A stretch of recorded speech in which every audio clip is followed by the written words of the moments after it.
कसाब का नाम जानते हैं? जो 26/11 वाला मामला मुंबई पे हमला हुआ, अजमल कसाब अकेला सर्वाइवर था जो उस ग्रुप का था। तो बोलते हैं नार्को। उसके लिए कोई चित्र है नहीं, क्योंकि उसमें चित्र के लिए कुछ है ही नहीं। चित्र कहां से लाएं उसका? नार्को थोड़ा सा रिस्की टेस्ट है, और इसमें क्या होता है, एक दवाई होती है जिसको बोलते हैं सोडियम पेंटोथल। इसका नाम सुना है आपने कभी? सुना है? सुना है तो अच्छी बात है, नहीं तो अब सुन लीजिए। एनेस्थीसिया समझते हैं क्या होता है? हाँ, तो बस समझ लीजिए सोडियम पेंटोथल वो दवाई है जिसका प्रयोग एनेस्थीसिया के लिए आमतौर पर किया जाता है। एनेस्थीसिया का मतलब है जब किसी को ऑपरेट करते हैं, सर्जरी करते हैं, उसको बेहोश करना होता है, या उसके शरीर के कुछ हिस्से को बेहोश करना होता है ताकि पेन उसको महसूस ना हो, तो वो दवाई दे के उसको बेहोश कर देते हैं। तो मेरी तो 1-2 सर्जरीज छोटी मोटी हुई हैं, तो बड़ा इंटरेस्टिंग होता है। डॉक्टर आपसे बात कर रहा है, बहुत प्यार से बात कर रहा है, बात करते करते लगा 3-4 सेकंड में जवान लड़खड़ाती है, फिर पता भी नहीं चलता क्या हुआ। फिर 5 घंटे बाद जब होश आता है तब दर्द होता है पूरे शरीर में, फिर आदमी उछलने कूदने लगता है, बहुत दर्द हो रहा है, लेकिन सर्जरी में पता भी नहीं चलता है। तो ये वो दवाई है जो हमें बेहोश कर देती है। इसी दवाई की एक सीमित मात्रा दी जाती है नार्को टेस्ट में, और इसलिए इस दवाई का एक नाम होता है ट्रुथ सीरम। ट्रुथ सीरम का मतलब हुआ एक ऐसी दवाई जो आदमी से सच बुलवाती है। इसका एक प्रसिद्ध नाम है ट्रुथ सीरम। तो क्या होता है, इस दवाई का असली पर्पज है कि इसको दें तो कुछ घंटों के लिए व्यक्ति एकदम एक खास अवस्था में चला जाता है। उस अवस्था का नाम होता है हिप्नोटिक स्टेट। आपने हिप्नोटिज्म का नाम सुना है? हिप्नोटिज्म में हम जिस स्टेज में जाते हैं उसका नाम है हिप्नोटिक स्टेट। आप सम्मोहित हैं, किसी ने आपको सम्मोहित कर लिया, और सम्मोहन कई लोग सच में करते हैं, उसके पीछे एक पूरी न्यूरोसाइंस काम करती है। पैरासाइकोलॉजी में आजकल खूब स्टडीज इस पे होती हैं, कभी वो भी डिस्कस करेंगे। जब कोई हिप्नोटिक स्टेट में होता है या हिप्नोटाइज हो गया होता है, इसका मतलब ये जो दवाई से हुआ, और भी तरीके हो सकते हैं। इस समय क्या होता है, एक सिडेटिव स्टेट कहते हैं, वो भी इसी का नाम है। तो इनमें से कोई भी शब्द आप पढ़े, इसका वही मतलब। इसमें होता क्या है, आप सोए नहीं हैं, आप जाग रहे हैं, हल्की हल्की चेतना है, बीच में नींद आ जाती है, फिर कोई थप्पड़ मार के उठा देगा तो उड़ जाएंगे, ये चलता रहता है। इस समय आपकी basic intelligence, basic response system काम कर रहा है। किसी ने आपसे क्वेश्चन पूछा, आप उसका आंसर दे पा रहे हैं, कोई दिक्कत नहीं। हाँ, ये है कि पूरा सेंटेंस नहीं बोल पा रहे, थोड़ा सा बोलते हैं, सो जाते हैं, फिर उठाया, फिर थोड़ा सा बोला, ये सब चलता रहता है। आपकी मेमोरी काम कर रही है, उसमें कहीं कोई दिक्कत नहीं है, आप क्वेश्चन आंसर कर पा रहे हैं, मेमोरी कर पा रहे हैं, ठीक है वहां तक। लेकिन जो एक चीज होती है इमेजिनेशन, एक चीज होती है क्रिएटिविटी, एक चीज होती है एनालिसिस या एनालिटिकल एबिलिटी, ये आपकी उस समय गायब हो जाती है। आप कुछ इमेजिन नहीं कर सकते, कुछ नया नहीं सोच सकते, ये नहीं सोच सकते कि इस सवाल का जवाब देने से मुझ पर क्या असर पड़ेगा, एनालाइज नहीं कर पाएंगे। और इसका मतलब ये हुआ क्योंकि आप ये सब कर नहीं पा रहे, आप कोई नई कहानी जोड़ नहीं पाएंगे। वरना कोई आपसे पूछे कहाँ गए थे, तो अब मैं चिंटू के पास गया था, गए थे चिंटी के पास, लेकिन आप बोल रहे चिंटू के पास गया था। पापा भी समझदार है, पापा ने फोन कर दिया उसको। और दोस्त लोग इतने बढ़िया होते हैं, पहले से उनकी अंडरस्टैंडिंग रहती है। जैसे फोन आया एक्स के पापा का चिंटू के पास कि बेटा तुम्हारे पास आया था, बोला हाँ अंकल अभी तो गया, अभी अभी 1 मिनट पहले गया, अभी अभी। क्योंकि उसको पता है जब भी अंकल का फोन है ये बोलना है।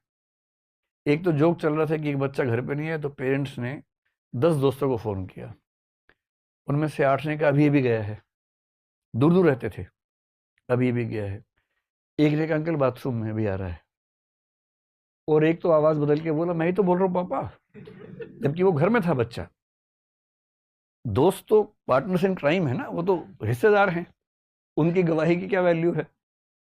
लेकिन जब कोई गवाही लेगा, अब मान लीजिए कि कोई फंस गया और उसको ये इंजेक्शन लगा दिया, और फिर उससे पूछा, अब मैं अगला सवाल पूछूंगा, क्या पेरेंट्स के हाथ में आना चाहिए कि आप घर आए, पेरेंट्स लगाए इंजेक्शन, लेटाया कि चल बेटा आप बताना शुरू कर कहाँ गया था, और आप सारे नाम बता देंगे उसके बाद, तो कितना रिस्की हो जाएगा।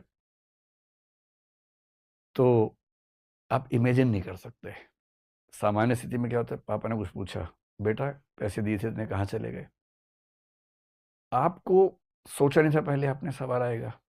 अब जवाब देने के प्रोसेस में आपका दिमाग इतना तेज चल रहा है उस समय, आप इमेजिन कर रहे हैं क्या बोल के रास्ता निकालूं, और आप कुछ ऐसे खर्चे बताएंगे जो बहुत जेन्युइन लगेंगे और थे नहीं, लेकिन आप बोल देंगे क्योंकि आप क्रिएटिव हैं, इमेजिनेशन है, एनालाइज कर पा रहे हैं। ये सारी क्षमताएं खत्म हो गई इस इंजेक्शन के बाद, और अभी व्यक्ति लेटा हुआ है, इससे बातचीत चल रही है, इससे पूछ रहे हैं अब बताओ चाकू कहाँ छुपाया था, अब बताओ फ्रिज में क्या क्या रखा था, अब बताओ अंगूठी किसको दी थी, इस तरह के। और कभी कभी हाँ या ना वाले सवाल जवाब उस तरह से होता है। ये बहुत ही ऑथेंटिक किस्म का टेस्ट होता है। मतलब अभी इस पे डिबेट चल रही है, अलग बात है, लेकिन बहुत मजे की बात है कि नार्को एनालिसिस अपने आप में एक बहुत ही ऑथेंटिक टेस्ट हो सकता है कुछ मामलों में। इसके एग्जाम्पल अगर आपको देखने हो, इसके जो सबसे सक्सेसफुल नमूना है, आपने तेलगी का मामला सुना है कभी?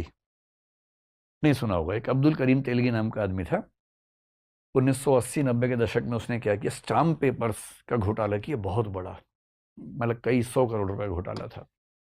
वो नकली स्टाम्प पेपर बना के बेचता था, और सुनने में आया था कि बहुत बड़े बड़े राजनेता शामिल हैं उसके गैंग में। अरेस्ट हुआ तो खैर उसकी मृत्यु हो गई। नार्को टेस्ट हुआ और मजे की बात है, नार्को टेस्ट में उसने 2 बड़े नेताओं के नाम बोल दिए। बेहोश था, कंट्रोल नहीं कर पाया।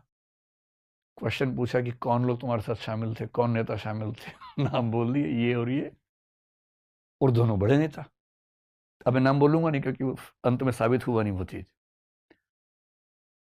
अब पूरे देश में तूफान मच गया, इस पे नहीं कि नेताओं ने ऐसा क्यों किया, इस पे कि टेस्ट क्यों हुआ।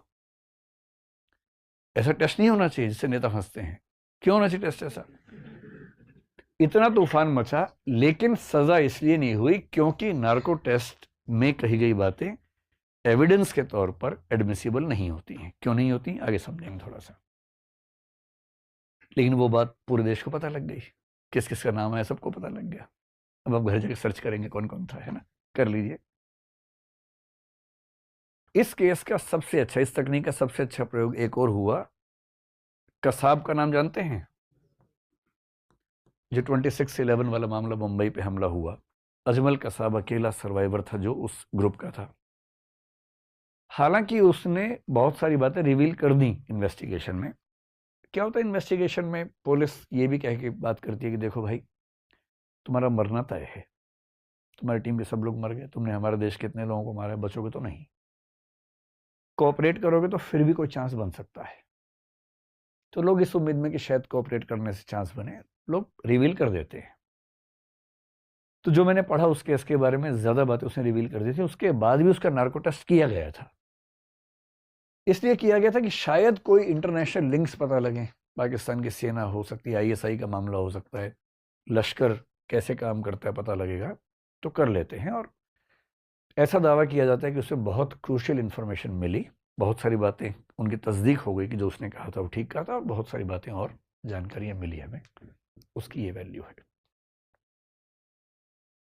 तो ये सारे ऐसे केसेस हैं जिसमें नार्को टेस्ट हुआ, और नार्को टेस्ट की वैलिडिटी को लेकर जनरल परसेप्शन ये है कि नार्को से बचना नामुमकिन है, बशर्ते क्वेश्चनेयर ठीक बनाया गया हो, क्वेश्चंस पूछने वाला सही व्यक्ति हो, जो आंसर्स हैं उन आंसर्स के बेस पर रिपोर्ट बनाने वाला व्यक्ति समझदार हो। तो नार्को टेस्ट से बचना बहुत मुश्किल काम है, ये इसके बारे में एक सामान्य राय है।